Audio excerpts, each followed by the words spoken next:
The Umlando Dance Challenge taking social media by storm even before the song itself was released. The challenge saw social media users dance a waist-down movement while concealing their faces.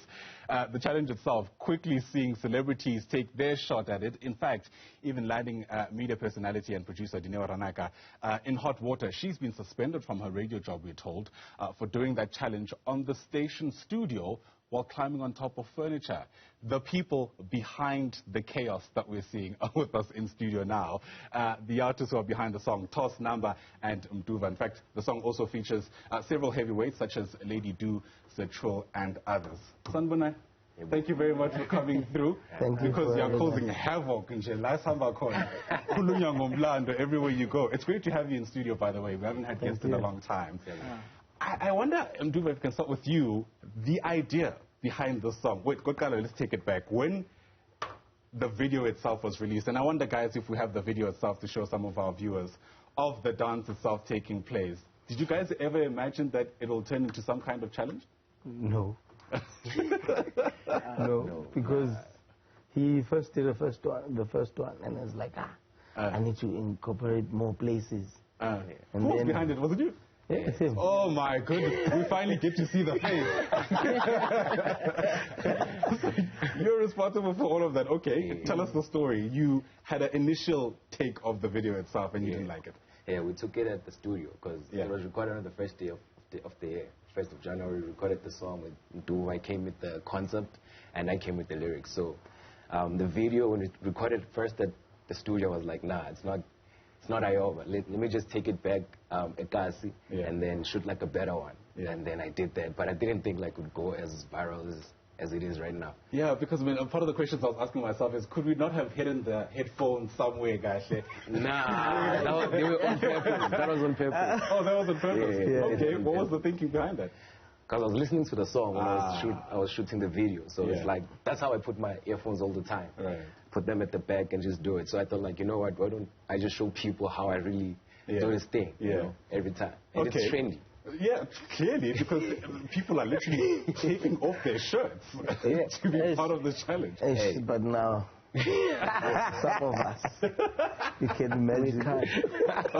It's only for a certain type of people. But I did it. He did it, and it's dope. Mine is, it also trended a little bit.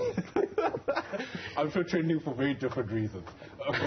Let's speak about the song, though. Let's speak about the song. Umlando, I'm a Zulu speaker, so I know what it means. It means your history, your heritage, etc., etc.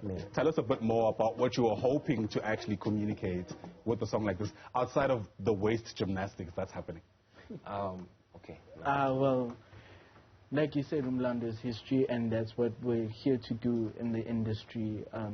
Change the whole game and just bring a different vibe, bring a different sound for people to hear, do things differently from what the norm is. After the alcohol has simmered and everybody has done the dance challenge itself, people are going to want to know what you're actually saying, you know, in the song itself. Are you able to give us just a quick translation of what at least the bridge is saying in that song? So basically, Umlando, meaning today we're making history. So what's the thinking behind it was, the problem with music that we have now, dance music doesn't have any celebration song, because every time when you have to celebrate your birthday or your results or whatever, you have to change to another genre. I was like, Dos, we need to come up with something that's going to be a celebration, you know. And then being a genius that he is, he just came with the right words. I was like, yo, how do you come up with this thing, you know? And all the time we always refer him to like the new age Brown Dash, because like for me it just reminds me of Brown Dash. Rest in peace. Yeah, absolutely. The greats that have paved the way, so to speak, right? And it's interesting you say that, because when I heard the song, which the full song is fully released, by the way, people haven't picked that up yet. I'm sure everybody knows. But when I heard it, I was like, no, man, there's a familiarity to the beat, to the rhythm in and of itself. So there are clear influences from people who've come before us. Yeah, I mean, Kwaito is one of the influences of him, me, myself, and Tosh, and that's how we trying to do our music or make our music is to incorporate most of our African sounds, mostly. Yeah. The production of the song itself, how long did it take to put it together? Because, again, it almost feels like, it almost feels like it was one of those kind of spontaneous, great studio moments that came together and just lit up the country. So the story behind it was, Dos, on the 31st of December, he posted that I want to be in studio on the 1st of January. And luckily I was there in studio with him, and we started the beat. We never finished it. It was like half the song, and he only had the chorus when Mdoovar gave him the idea that we need a celebration song.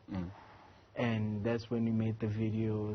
The video went viral, and we're like, now we need to finish this song. Hold on. Yeah. So the video went viral before the song was even completed. It was half the song, just the chorus. Like recorded the chorus. It was just the chorus, no verse. Literally, that was it. And everyone went crazy over it. And then Mdoo called me. He's like, dog, we need to finish this thing now. Come to studio now.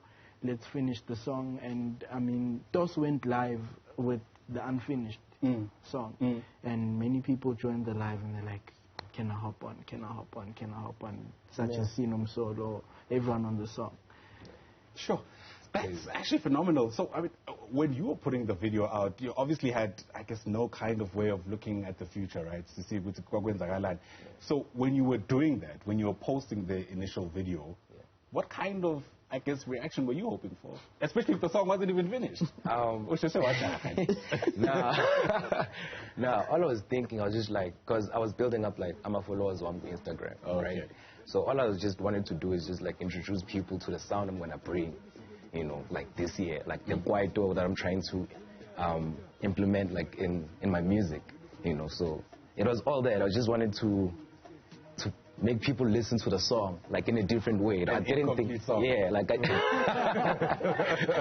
I didn't think like it would go viral, but I knew that like my people would, how they would react to it. You know, that's sure. That's all it was. We'll speak about what's next in just a moment, but you know, I won't be forgiven if I don't speak about the dance itself.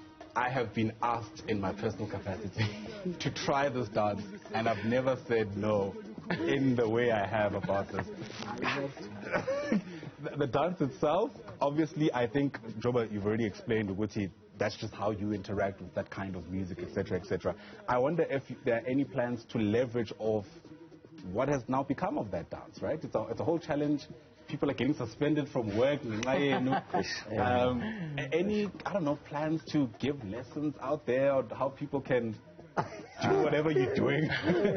I'll drop like a young video, a tutorial video to show people how it's done. Because it's like, let dancing is shy, let dance with dad. Oh, really? You know, we used to do it because I was a squatter growing up, you know, in high school. So we used to do that dance. So being shy and then I just like, because it went right with the beat, you know. So I feel like if anybody wants to know it, I'll just like drop like a young tutorial video on my Instagram. How to do it. It's interesting you mentioned this, because now I'm interested to know what you guys were doing before the song actually came about. Typically, Abantu, you'll actually realize that they've been in the music game for quite some time, and it just takes that one song to kind of put you on. Like, is that the case for you guys? With us, we've been in the back scene. I mean, Number has produced Ulazi and VSOP that people don't even know. Utos has been trying to work with everyone, but I guess we clicked with us.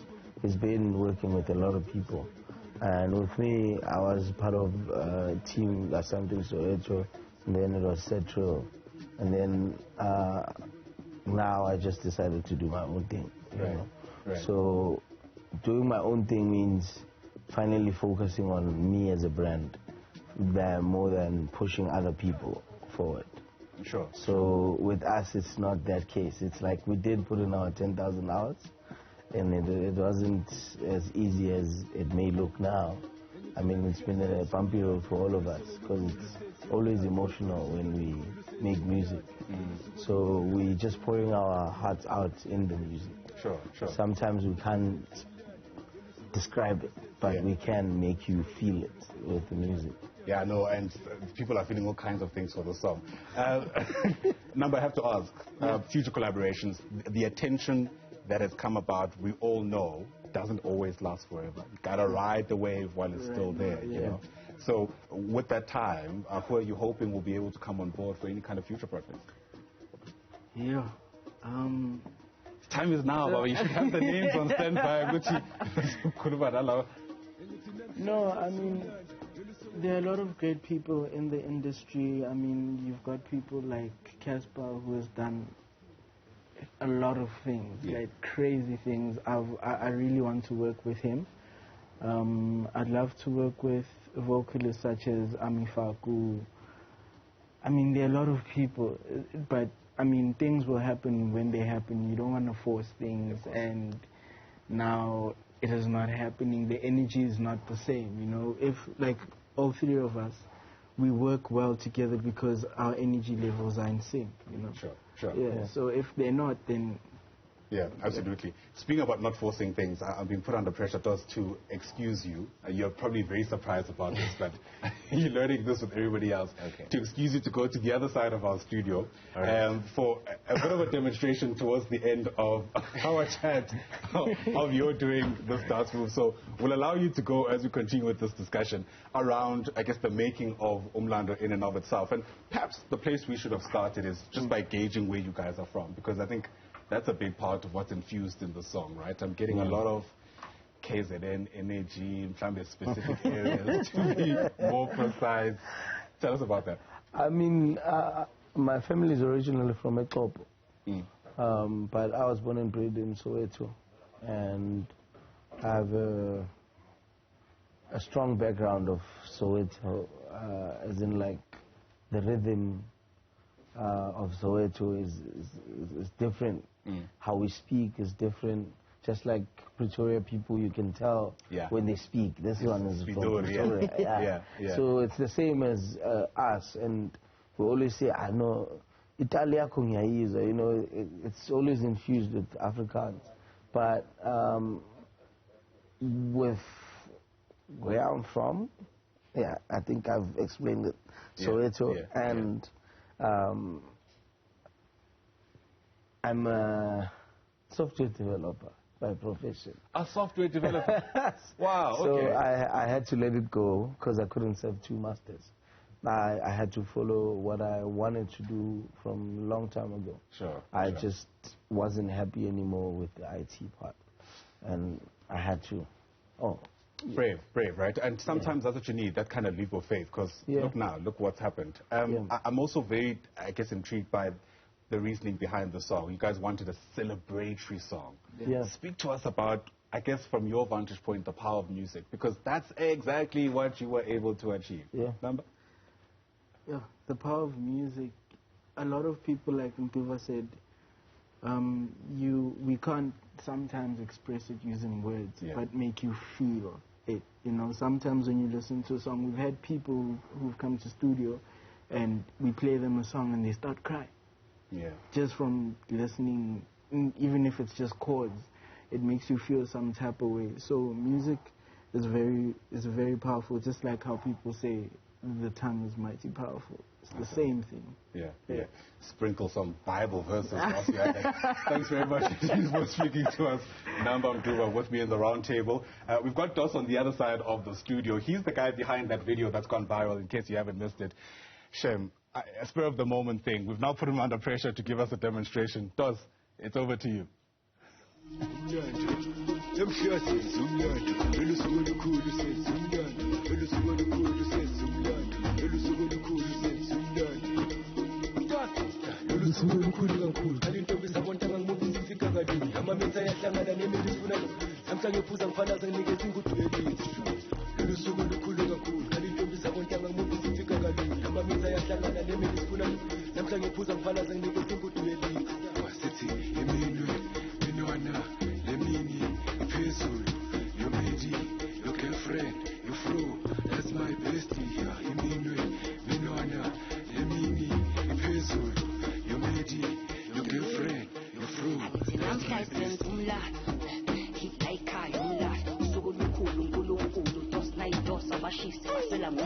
Like yathunga umkhakha flow ikusho ukhushi train igada lakula uchathi business bar injani kangene